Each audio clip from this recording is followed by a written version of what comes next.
Agaseke k'amakuru mu karere ngapfunduriwe muri Kongo Kinshasa. Joseph Kabila Kabange wahoze ari perezida wa Repubulika ya Demokarasi ya Kongo yohereje Washington muri Leta Zunze Ubumwe za Amerika intumwa yo gusobanurira ubutegetsi bw'iki gihugu gahunda afite zirimo gushyira ku butegetsi bw'igitugu bwa Perezida Felix Tshisekedi. Chikabini Karubi usanzwe ari umuntu hafi ya Kabila kanaba n'umujyanama we hamaze iminsi itari mike ari muri Amerika wageze avuye mu mujyi wa Goma. I Washington aho ari kandi hamaze iminsi hari ibiganiro bihuza u Rwanda na Kongo mbere y'uko ibihugu byombi bisinyana amasezerano y'amahoro mu kwezi gutaha. Kabila uri Goma aho ageze avuye mu buhungiro Kinshasa imushinja kuba akorana n'u Rwanda ndetse n'umutwe w'Iventura mu ntambara nayo. Uruzinduko rw'intumwa yo muri Amerika rwahuranye n'urw'umunyapolitiki Moise Katumbi Chapwe utavuga n'ubutegetsi bwa Kongo nawe yarutse kugira muri iki gihugu. Ni uruzinduko rwasizwe yakiriwe na minisitiri wacyo y'ububanyi n'amahanga. Kikaya mu kiganiro hejuru Afrika yavuze ko mu mugenzi harimo guhura n'abagize imitwe yombi y'inteko ishinga amategeko ya Amerika, abagize inama y'umutekano w'ikiriya gihugu ndetse n'abandi bantu batandukanye batekereza ku bibazo bya Kongo Kinshasa. Barimo imiryango kandi nka Human Rights Watch ivuze ko agomba kubasobanurira inyungu yo kugaruka muri politiki kwa Kabila, arengera inyungu z'umuryango wa politiki wa Kabila, anafasha abantu gusobanukirwa ukuri ku cyiza igihugu kiri kunyuramo,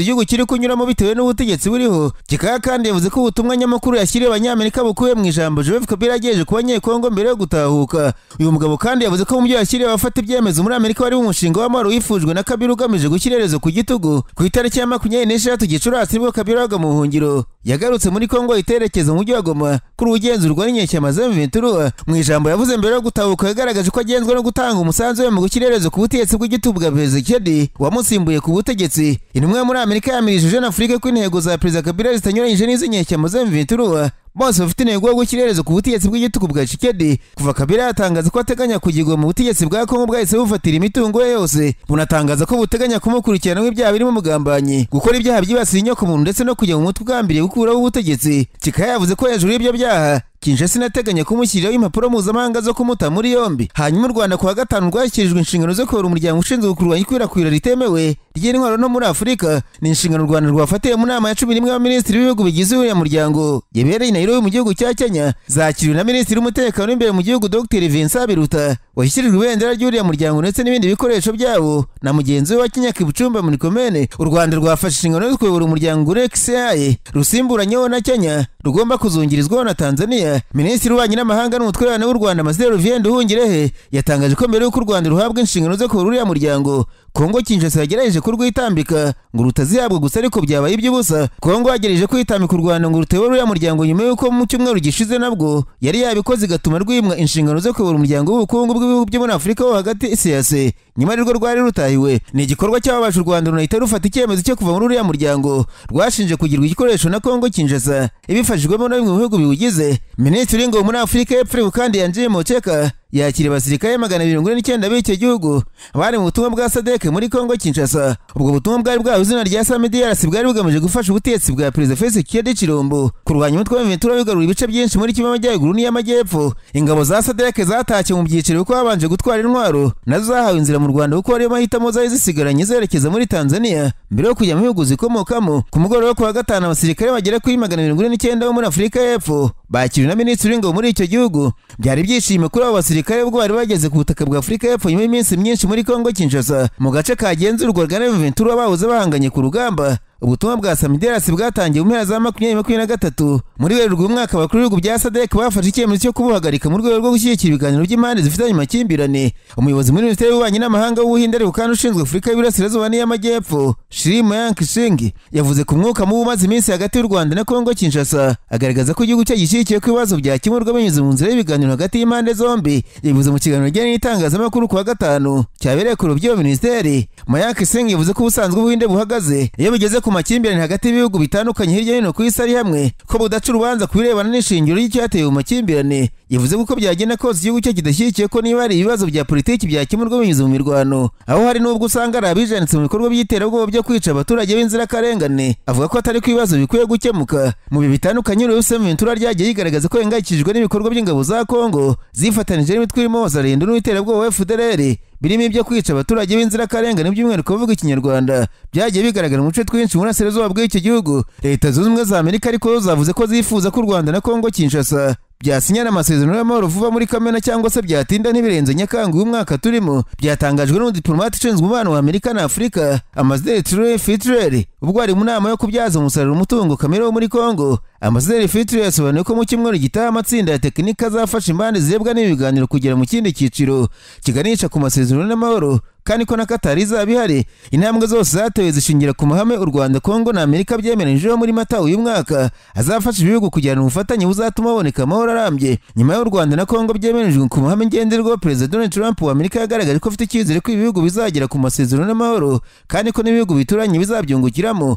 Ambasaderi Troy yashimangiye ko u Rwanda na Kongo ari byo byasabye Amerika kubihuza kuko byari byizeye ko izayifasha gukemura amakimbirane bifitanye vuba, bityo ko nayo iharanira ko iyi ntego yagerwaho bidatinze. Nararanganije amaso ibinyamakuru byandikirwa muri Uganda. Abanyamakuru bashyize amakaramu ku mpapuro barandika, banditse ko Perezida Museveni yahuye n'ambasaderi w'Ubudage muri iki gihugu mu gihe umwuka hagati ya Uganda n'Ubudage ukomeje kuba mubi kuko bambari ba Jenerali Muhoozi Kainerugaba umugaba w'ingabo za Uganda bashinja intumwa y'Ubudage kwifatanya n'abarwana ubutegetsi bwa Perezida Museveni. Ibinyamakuru bya Uganda byavuze ko Perezida Museveni yahuye n'umutegetsi w'Ubudage mu gihe bamwamagana bari mu myigaragambyo ku biro bya ambasade aho akorera. Mu minsi yashize Jenerali Muhoozi Kainerugaba yavuze ko yamenye ko ambasaderi w'Ubudage muri Uganda akora n'abarwanya ubutegetsi bategura kuwuvanaho, agaragaza ko ibyo bitazihanganirwa, ariyo mpamvu bambari be batangiye kumwamagana. Hagati aho bavuka bahagarariye abanyapolitike b'inararibonye batavuga n'ubutegetsi bwa Museveni barimo Dr Kizza Besigye n'umufatanyabikorwa we Haji Obedi Rutereka Muregeya basabye ko umucamanza mukuru wa Nakawa Christine Nantege avanwa mu rubanza rwa Besigye na Rutare kubera ko ngo ari kubogama, afite ubushobozi buke kandi adashobora gutanga ubutabera. Itsinda ry'abanyamategeko riwe n'umuyobozi wa Kampala Elias Lukwago ryatangaje kuwa kane ko ibikorwa by'umucamanza byateye kwibaza ibibazo bikomeye ku kutabogama kwe muri iyi dosiye. Lukwago yavuze ko itsinda ry'abanyamategeko bunganira abaregwa ryafashe icyemezo cyo kujyana umucamanza Nantege muri komisiyo ishinzwe ubutabera. Kuwa kane Lukwago yabwiye abanyamakuru hanze y'urukiko Inakawa ati n'intambwe twateye no kumusaba kwikura muri iki kibazo kubera kubogama no kutagira ubushobozi. Besigye na Rutare bakurikiranwe icyaha cyo kugambanira igihugu. Kuwa kane bitabye urukiko kugira ngo bumve icyifuzo cya leta gisaba kwamurwa telefone zabo. Lukwago ati iki ni ikibazo gikomeye gikora ku buzima bw'abakiriya bacu, ni icyaha gikomeye gihanishwa igihano cy'urupfu mu gihe uhamwe n'icyaha, kandi ntirushaka ko hagira ikintu na kimwe gikemurwa mu buryo budashimishije. Niyo mpamvu tudashobora gusigura iryo ryose ridahindukijwe mu gushakisha ubutabera ku bakiriya bacu. Yongeraho kuko umucamanza Nantege yitwara muri urwo rubanza byahinduye urukiko rwa Kanguru. Biteganyijwe ko urubanza ruzasubukurwa ku itariki 23 muri kono kwezi kwa gatandatu uyu mwaka turimo. Agaseke k'amakuru mu karere ngapfundikire mu rundi abanyamakuru bakoze jiba muri no barandika. Mansiko Minisitiri w'Intebe mu Burundi Bwana Gervais Ndirakobuca yakirenga ko igihugu kitazongera gutegekwa n'ishyaka rimwe. Uyu mutegetsi uri mu bakomeye mu Burundi yavuze ibi ngibi mu gihe mu matora yaheruka mu ntangiriro z'ukwezi y'abajya mu nteko ishinga amategeko n'abategetsi b'amakomine. Ishyaka CNDD-FDD riri ku butegetsi ryegukanye imyanya yose 100% mu nteko ishinga amategeko, bivuze ko rizaba ari ryo shyaka rukumbi mu nteko. Ikinyamakuru SOS Media cyavuze ko Bwana Ndirakobuca yavuze ko kuba ishyaka rimwe ryaratsindiye imyanya yose mu nteko ishinga amategeko bidasobanuye ko ubutegetsi buzagendera ku ishyaka rimwe, kandi ko nawe ukwiye kubyibazaho ngo Abarundi bagaragaje ibyo bifuza, bityo abatoye bakwiye guhabwa umwanya bagakora. Hanyuma ariko kandi Apotre Isidore Mbayahaga usigaye uri kubera rya leta y'u Burundi yasabye abaturage b'iki gihugu guterateranya bakagura igisirikare cy'u Burundi indege y'intambara mu bwoko bwa Sukhoi 57. Bimuvuga butumwa bigarutseho mu kiganiro cyo gutanga kuri chaîne ya YouTube mu Burundi. Muri icyo kiganiro babajijwe kuba mu minsi yavuye M23 wo muri Kongo Kinshasa ushobora kugaba igitero ku Burundi, avuga ko nta cyura mutwe ushobora gutwara kiriya gihugu. Mbayahaga yakomeje asaba abaturage b'u Burundi guhintwarana igisirikare cya kiriya gihugu kugira ngo kibashe kugura Sukhoi 57 yagifasha guhangana n'umwanzi. Ati buriya Abarundi twese tugiye hamwe buri rugo rugatanga 10 cyangwa se 20 by'amarundi tugatwara igisirikare cyacu tukakigura indege y'intambara ya Sukhoi 57 izagicunga imbibi zacu twayigura. Yakomeje agira ati nzasaba uruhushya tuyigure kuko dufite abanzi, nabizi ko abandi batayifite, ndifuza kuzabaza igiciro iyo ndege igurwa. Tubikoze gutyo umwaka wazarangira tuguze indege 3. Ndifuza ko kugira ngo igihugu cyacu kigumane amahoro n'umutekano ko yagurwa ntabwo ari amafaranga menshi. Indege zo mu bwoko bwa Sukhoi 57 zisanzwe rikorwa n'uruganda rwa Sukhoi 57 rwo mu Burusiya, zikaba indege za mbere zigezweho kandi ziteye imbere zikoreshwa muri iki gihugu. Kugeza ubu nta gihugu na kimwe kitari Urusiya gitunze izi ndege, n'ubwo ibihugu nk'Ubuhinde na Nigeria bivuga ko bifite gahunda yo kugura ziriya ndege, bivuga ko igiciro cyazo kiri hagati y'amadolari miliyoni 80 n'ijana na 10. Mbayahaga kandi ari gutekereza ko Burundi bwagura ziriya ndege mu gihe igihugu gisanzwe kitagira indege n'imwe itwara abagenzi mu gihugu. Reka nsoze mbabwira ko Iran na Israel bikomeje kurasa naho nyuma y'aho ingabo za Israel zikoresheje indege za gisirikare na drone zikarasa mu bice bitandukanye bya Iran, cyane cyane mu mujyi wa Tehran no mu nkengero zawo kuwa gatanu mu masaha y'igitondo, mu bitero byaguyemo abasirikare bakuru bikangiza n'ahantu hakorerwa ibisasu kirimbuzi. Muri icyo gitero Israel yakoresheje indege z'intambara zirenga 200 na drone zijana, yarashe inganda zakorerwagamo ibisasu bya nucleaire, inganda zatunganyaga misile zikomeye, ibirindiro bya gisirikare n'inzu y'abayobozi bakuru b'igisirikare.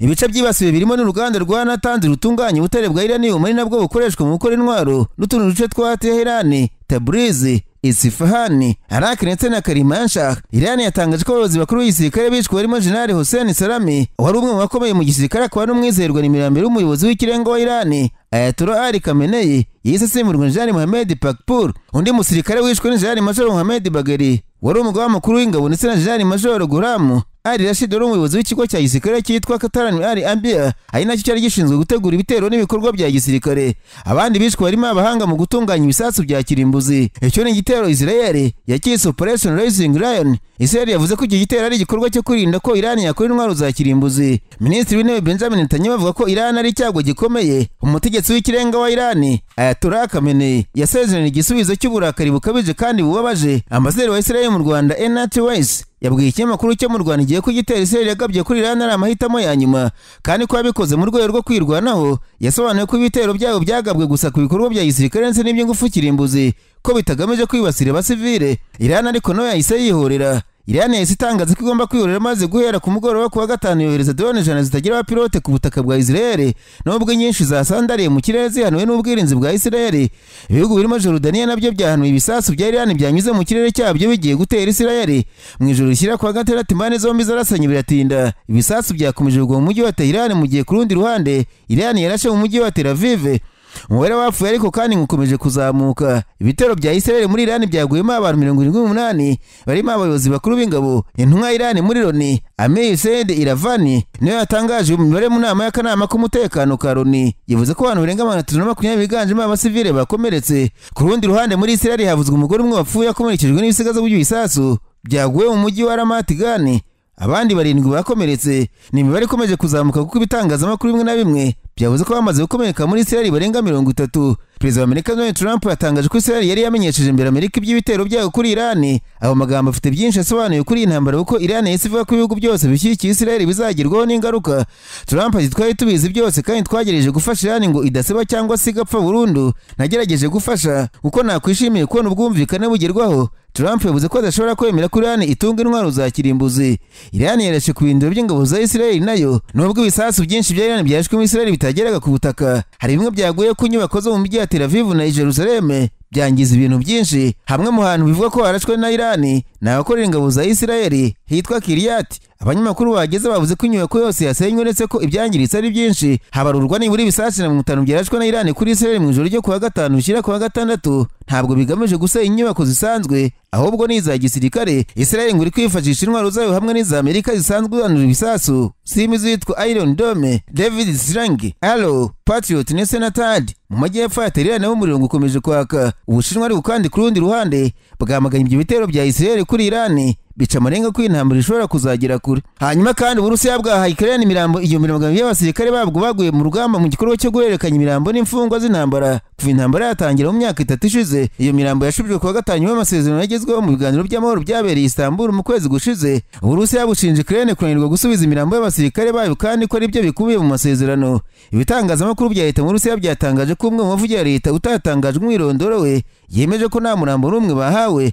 Ati uyu munsi Uburusiya bwashyikirije Ukraine imirambo y'abasirikare bayo 200 ariko nta n'umwe twahawe. Umunyabanga wihariye wa perezida w'Uburusiya Vladimir Medinsky nawe aherutse kuvuga ko Ukraine yasubitse bitunguranye igikorwa cyo guhererekanya imirambo n'imfungwa ku itariki 7 Kamena kandi nta bisobanuro yigeze itanga. Ibiro bishinzwe gucunga imfungwa z'intambara muri Ukraine byatangaje ko inzobere mu by'ibimenyetso bya gihanga zatangiye gupima kugira ngo amenyekane imyirondoro y'imirambo yakiriwe nubwo bakeka ko ari ya Ukraine. Uburusiya bwaherutse guhererekanya indi mirambo 2012 y'abasirikare ba Ukraine nayo ibuha imirambo 27. Nubwo hakomeje hangana ku mpande zombi ari ku bihugu byombi byamenyije guhererekanya imirambo igera ku 600 no guha agaciro gakomeye irekurwa ry'imfungwa z'intambara zirembye, abakomeretse cyane ndetse n'abari munsi y'imyaka 25.